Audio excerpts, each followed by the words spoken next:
एक बार भगवान शंकर के अंशभूत महर्षि दुर्वासा पृथ्वी पर विचर रहे थे। घूमते घूमते वे एक मनोहर वन में गए। वहाँ एक विद्याधर सुंदरी हाथ में पारिजात पुष्पों की माला लिए खड़ी थी। वह माला दिव्य पुष्पों की बनी थी।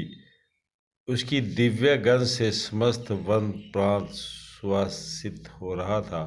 दुर्वासा ने विद्याधारी से वह मनोहर माला मांगी। विद्याधारी ने उन्हें आदर पूर्वक प्रणाम करके वह माला दे दी। माला लेकर उन्मत्त वेशधारी मुनि ने अपने मस्तक पर डाल दी और पुनः पृथ्वी पर भ्रमण करने लगे। इसी समय मुनि को देवराज इंद्र दिखाई दिए, जो मतवाले ऐरावत पर चढ़कर आ रहे थे। उनके साथ बहुत से देवता भी थे। मुनि ने अपने मस्तक पर पड़ी माला उतार कर हाथ में ले ली।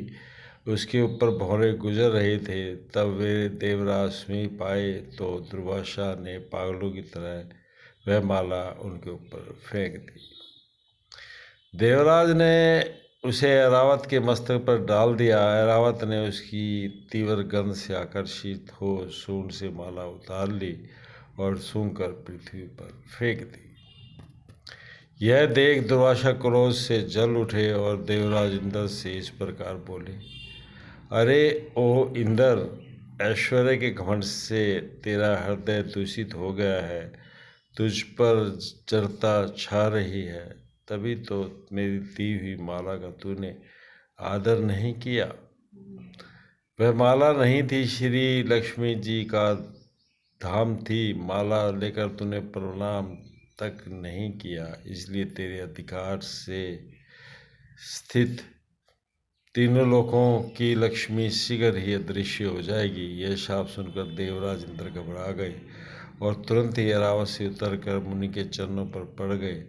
उन्होंने दुर्वासा को प्रसन्न करने की लाख चेष्टाएं की, किंतु महर्षि दस से मस न हुए। उल्टे इंद्र को फटकार कर वहां से चल दिए। इंद्र भी ऐरावत पर सवार होकर अमरावती को लौट आए।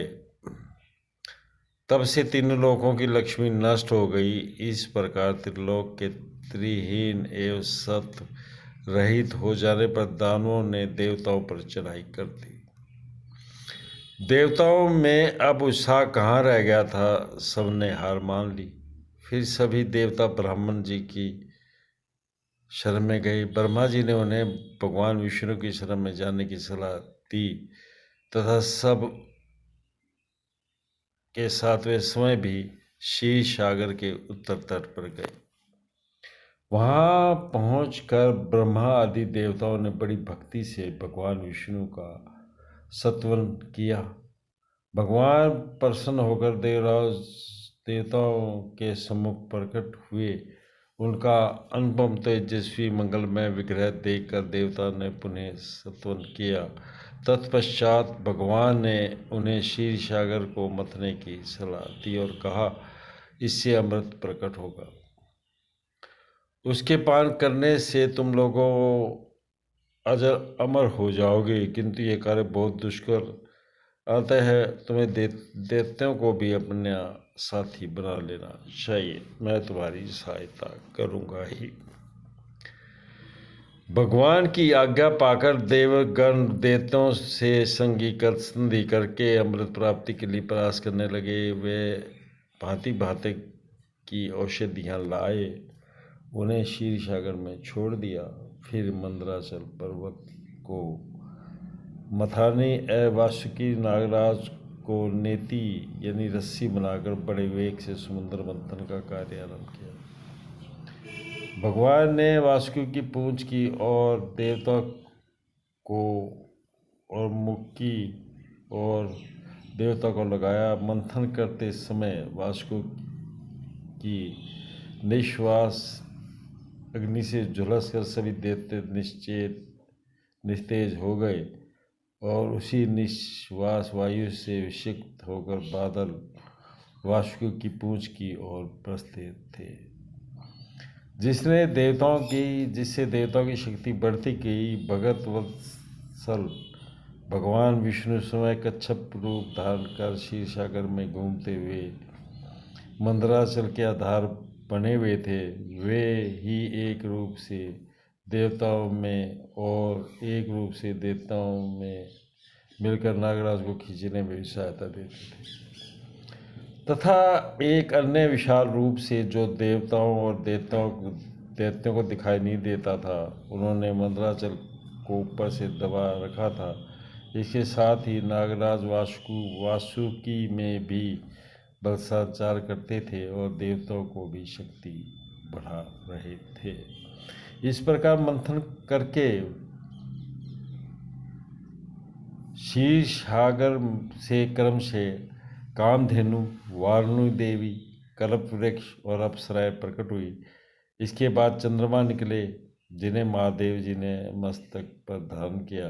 फिर विष प्रकट हुआ जिसे नागों ने चाट लिया। तदनंतर अमृत का कलश हाथ में लिए धन्वंतरी का प्रादुर्भाव हुआ। इससे देवताओं और दानवों को भी बड़ी प्रसन्नता हुई।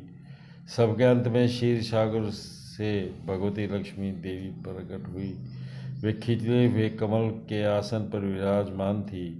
उनके अंगों की दिव्य कांति सब ओर प्रकाशित हो रही थी। उनके हाथों में कमल शोभा पा रहा था। उनका दर्शन कर देवता और महर्षि गण प्रसन्न हो गए। उन्होंने वैदिक श्री सूक्त का पाठ करके लक्ष्मी देवी का स्तवन करके दिव्य वस्त्राभूषण अर्पित किए। वे उन दिव्य वस्त्राभूषणों से विभूषित होकर सबके देखते देखते अपने सनातन स्वामी श्री विष्णु भगवान के वक्षस्थल में चली गई। भगवान को लक्ष्मी जी के साथ देखकर देवता प्रसन्न हो गए। देवताओं को बड़ी निराशा हुई। उन्होंने धन्वंतरी के हाथ से अमृत का कलश छीन लिया, किंतु भगवान ने मोहिनी स्त्री के रूप से उन्हें अपनी माया द्वारा मोहित करके सारा अमृत देवताओं को पिला दिया। तदनंतर इंद्र ने बड़ी विनय और भक्ति के साथ श्री लक्ष्मी जी ने देवताओं को मनोवांछित वरदान दिए। तो ऐसे हुई लक्ष्मी जी की असीम